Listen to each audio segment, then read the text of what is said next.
So now more than ever, the world needs future shapers, people who not only can make great businesses and brands, but also shape the future.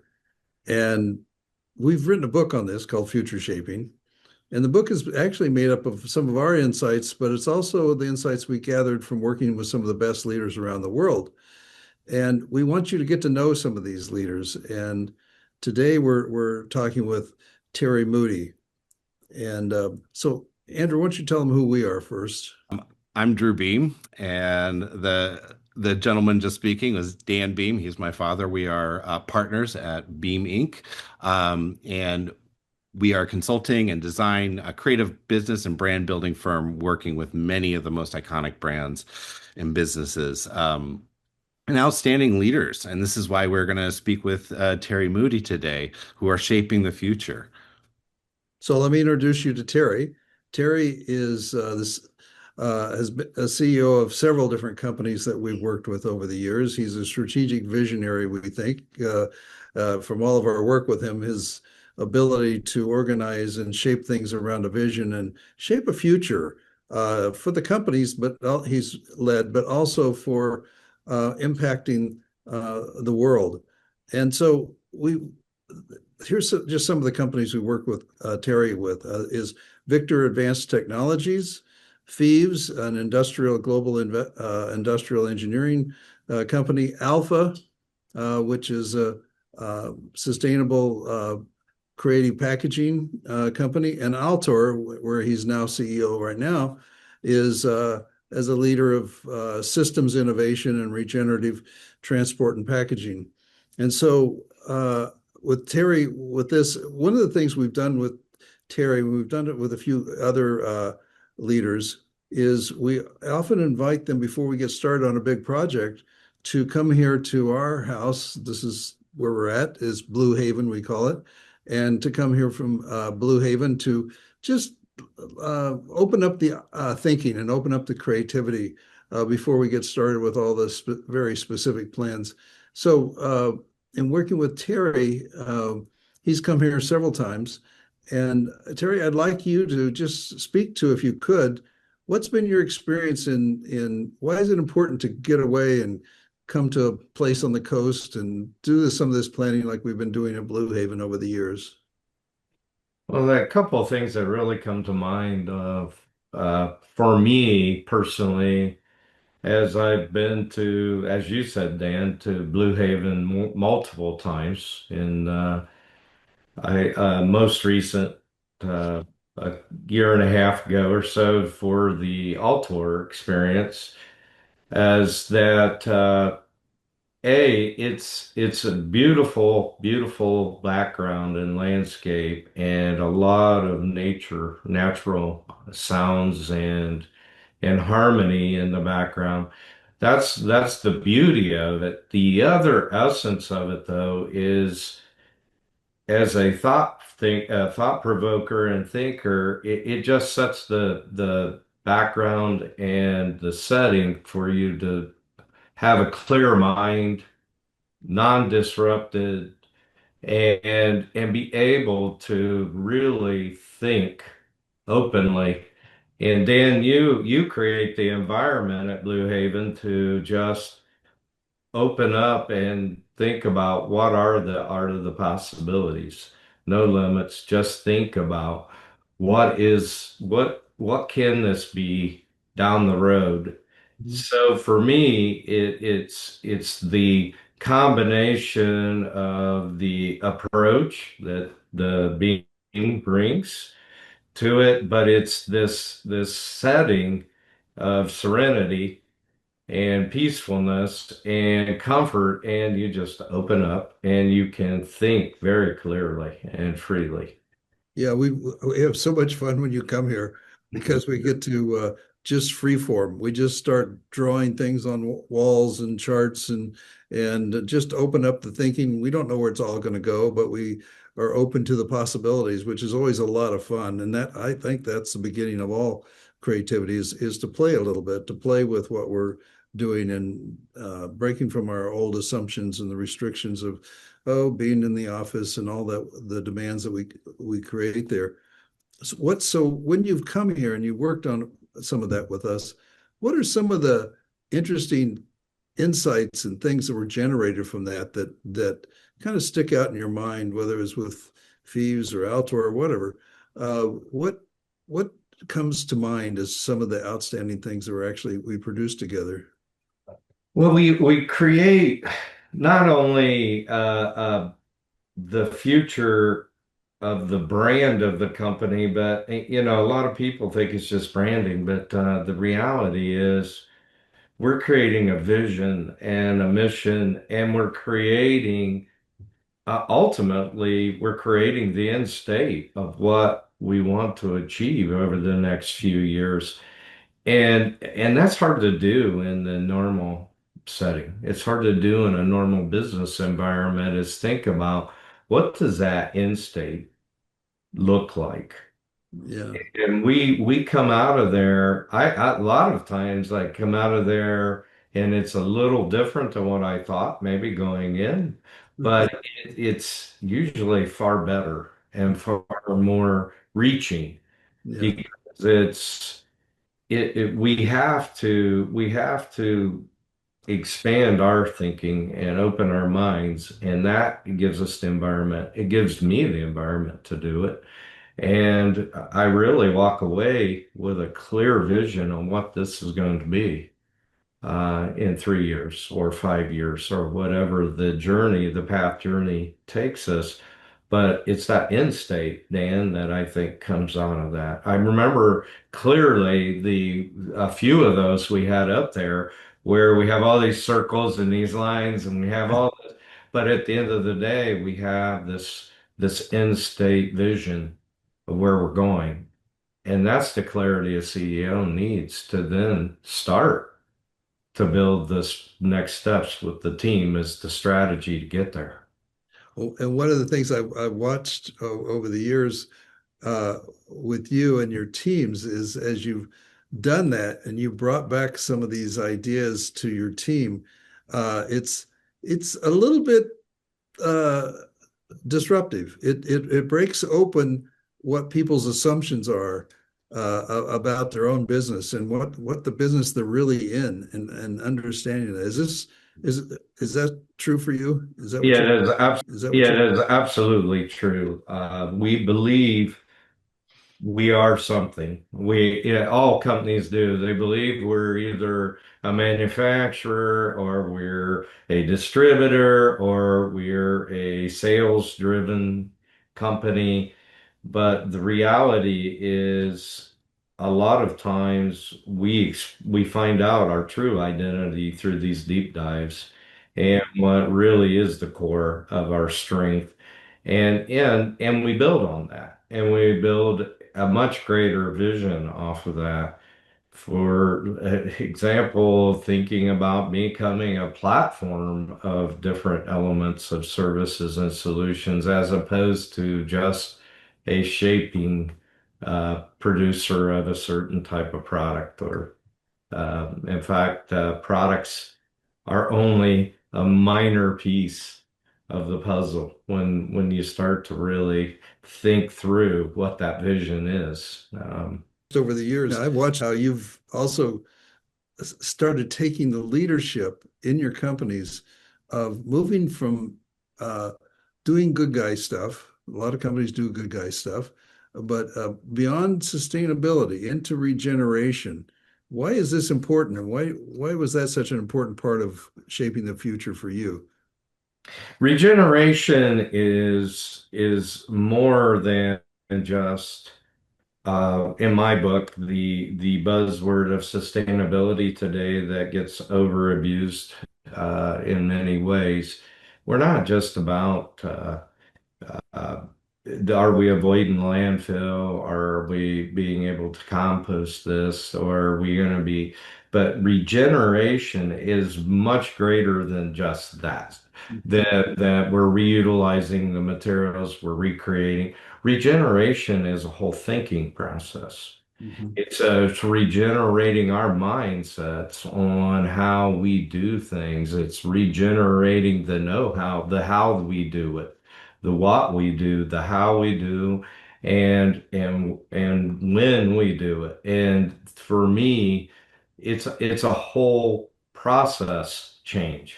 It's not just, well, okay, we're regenerating some materials, and yes, we're avoiding landfill, we're avoiding creating more petroleum to offset that, or we're avoiding killing trees or whatever. That's a very small piece of regenerative thinking to me. Regenerative thinking is really, it's a complete business mindset change. Yes, yes, I totally believe that. And I think it's one that more of our companies are starting to catch on to, and it's really important because if we're going to go into a positive future for kids, grandkids, and so forth, we want it to be one that's healthy and regenerative and creative. And regeneration is about creativity. When you Yes. regenerate something, you're creating something again. And I think that's an important part of what we see is shaping the future. Mhm. Um, and when we redo that, we've also found that when you talk about brand and branding, we've often changed the names of the companies you were part of. We've changed the look and logos and the branding of it because that has to reflect what's internally changing. Would you agree with that? Yes, absolutely. I mean, it's you're now creating a new a whole new beginning and a new thinking, a new way of thinking in the company. Mhm. And we want people to be able to identify with that. Mhm. So we need those other things that people can rally around. For me, the this is a critical part of it, and it plays very well to getting people to rally around a future shaping change or modification or a whole new way of thinking as you go forward.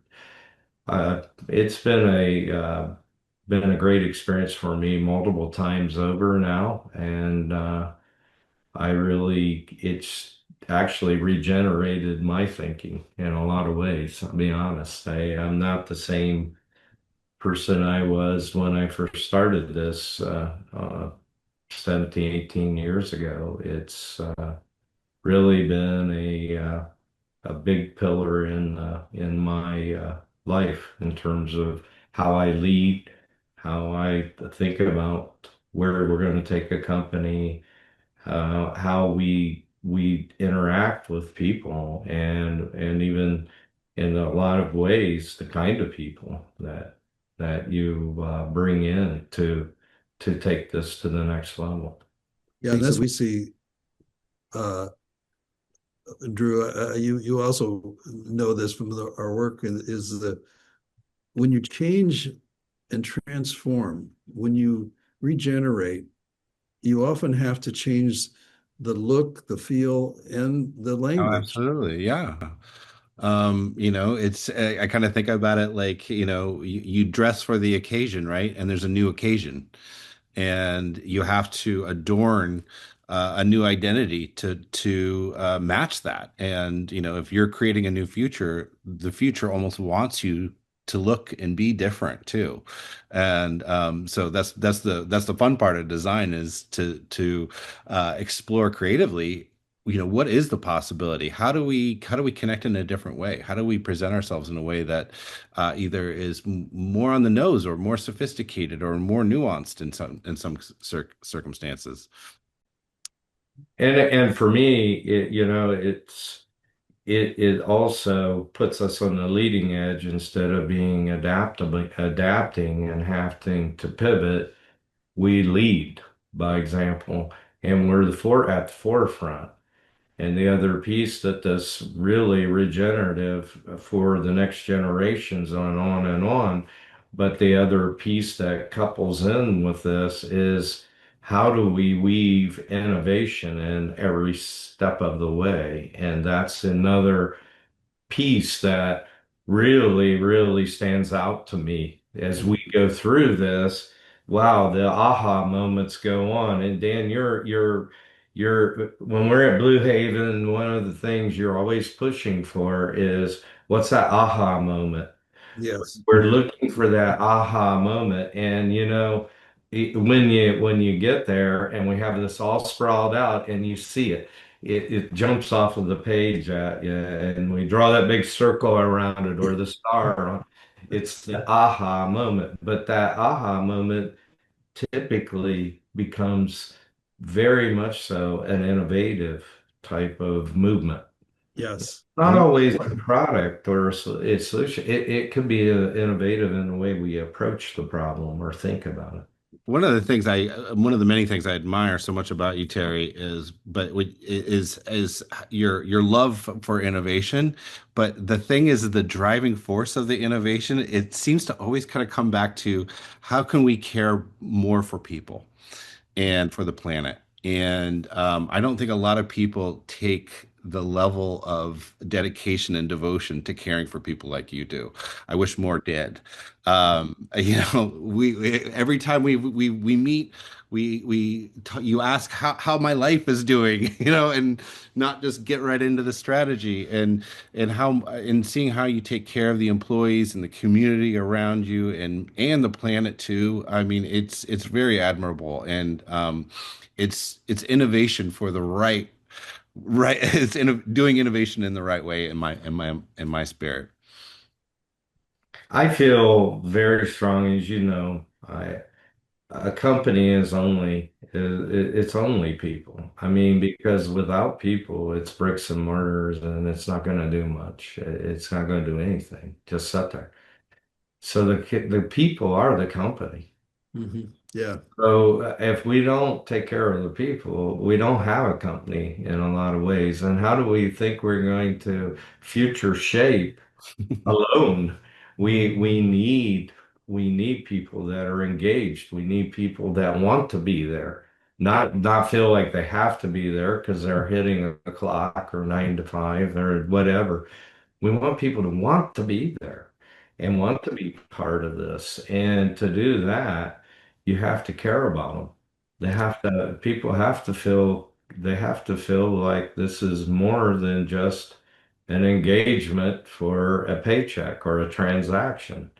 This is really about how do I feel over the years? How would I like to be treated? And I would rather treat everybody the same way I'd like to be treated. And for me, I'm about that. I'm about taking care of people at the top of the totem pole, not at the bottom. And the thing is that when we do that, we move. We move together and we move faster. I've noticed that when you've led and over the many years we've known you, you've led so many major teams, but a lot of the times those teams come from some of your past work together. They follow you. And when a leader comes in and they follow that leader, they know that they can work together. They know you're already pre-pleased as a group of working together to make a change. And that's a good indication of a great leader is that they actually attract the people that want to stay with them and work with them. And I always admire that when a leader can do that like you do. Absolutely. Yeah, you've got some of the best. Tell me as you think about future shaping, and you've Hmm. done a lot over the future shaping times that you've been a part of, what are some of the key messages you'd like to give other leaders as they take on new responsibilities and start to lead either their companies or their organizations of any kind, actually? Um, what are some of the standout things that you would like to make sure that they feel or understand as they take on this mantle of shaping a future as well as an enterprise? One of the things I would really strongly encourage is break the mold. Don't sit there and just get immediately caught into the same way of doing things over and over, and the P&L and all of that. Mhm. We, yes, those are important. The business is important, but if you really want to make a magnitude of a movement, you have to stop thinking about the way it is today and think about the way it should be tomorrow and where we're going to go. We can't shape the future if we're just selling the here and now. Mhm. Mhm. Yeah. We have to step out of that box and sell it like you've already there. I mean, we have to be there mentally. Mhm. And that's the part that's hard. It's hard to get an organization to think down the road. It's hard to get people to think about, well, that sounds good, but we're not there yet. Well, so what? We're on that path. We're going there. We have a plan to get there. We have a strategic plan. My feeling is strong about that. Build a strategy and start living it from day one. Yes. Yes. You kind of put yourself into that future, whatever time zone, 5 years, 10 years, whatever it happens to be. You put yourself out there and then you think, what's going to get me there? How am I going to get there? How is this going to be done? And then you start to say, so where do we play and how do we uh, succeed in that place that we play? And you've completely shifted. I know at Altor and other companies completely shifted where you're playing and how you can win in that place. And that's been a huge change for you, especially at your current challenges right now. Is that right? Oh yeah, yeah. The current challenges are tough with the market and everything else, but the reality is you don't give up on the vision. You keep moving toward it and keep reshaping and now's the time to hit the accelerator, not pump the brakes. Yes. And that's the other thing that I would say, Dan, is a key advice is don't give up on your strategy when times get tough. This is when you double down and push harder, Hmm. push the organization harder and move faster toward the to realize the vision because believe me, right now your competitors are pumping the brakes. Yes. Hmm. We've seen that so many times in our careers, having watched the dot-com burst and then the 2008 recessions and the all the changes that technology is bringing into us right now with AI, the advent of AI, and is it a bubble? Is it not a bubble? Is it going to break? What's it going to do to us? And so, what people do when they go into some element of fear and uncertainty, they often retract, they contract, and they pause or they stop and slow down instead of taking the time to really look at what they really have going for themselves and then accelerate against that, Mhm. as you're saying right now. Hmm. And I'm not saying it's easy because it's not. It's very um, it takes a lot of perseverance to push and motivate and to but the thing is for visionaries or CEOs, I mean you don't give up because you don't realize a lot of times they don't realize the inspiration you have on the others. And if they see the leader starting to hang their head or giving up, the inspiration's not there, and guess what? It starts down the other path. When things are tough, that's when we have to get tougher. But we never give up. Oh, Yes, that aha moment when I was at Blue Horizon, the aha moment is still in my head yes, that we're going for and we're shooting for. yes, And we have to keep that inspiration flowing. And it doesn't mean that times aren't tough or economic times can't be. They are tough. They're tough for everybody, though. The playing field's equal. It's equal treatment for everybody, equal pain. But but the ones that, in my experience over the last 40 years, the ones that come out on top are the ones that didn't give up on that vision. And in a lot of cases, doubled down. They pumped that accelerator during this time. Get yes. get those new innovations out there. get people thinking about tomorrow, not today. Today's fine. We have to do what we got to do today, but let's not lose sight about tomorrow and the next day. Let's keep our eye on that. Yes. Yes, I think this is such an important set of advices that people need to hear everywhere.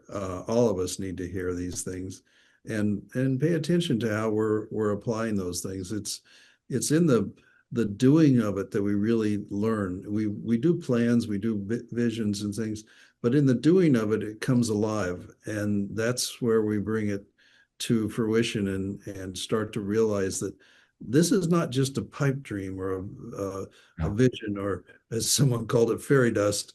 It is what the important things are. The intangible always leads the tangible. The inspiration, the vision, the intangibleness of that often leads to the very tangible proof of value creation and enriching life. And that's what you do so well. So thank you, Terry, for taking the time to do this with us. We appreciate this. This is an important part. We're going to be sharing this with many others. Thank you. Well, thank you. It was my pleasure, honestly.